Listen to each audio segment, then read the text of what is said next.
పవన్ ఆస్తులన్నీ ఎందుకు కరిగిపోయాయో తెలుసా?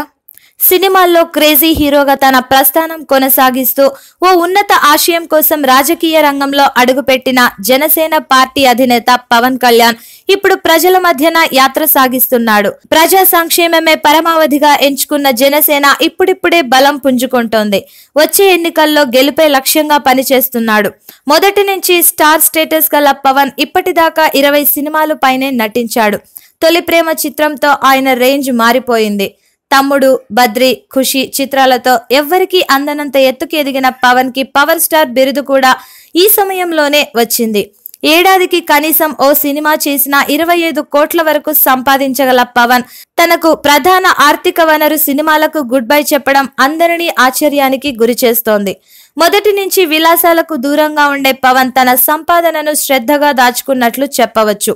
అయితే ఆయన అన్న చిరంజీవి పెట్టిన ప్రజారాజ్యం పార్టీ కారణంగా పవన్ ఆస్తులు కూడా కరిగిపోవడం విచారకరమనే చెప్పాలి.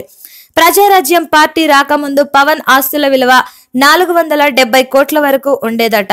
స్థిర చరాస్తులు పవన్ కి బానే ఉంటాయని సినీ జనాలు, రాజకీయ నేతలు కూడా భావించేవారు.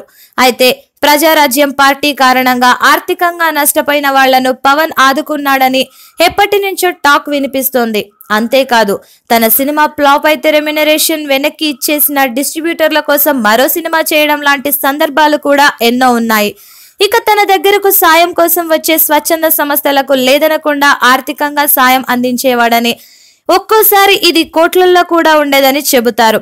అంతేకాదు, ఖుషి చిత్ర సమయంలో పవన్ కి 2 ఇంపార్టెంట్ బైకులు ఉండేవి.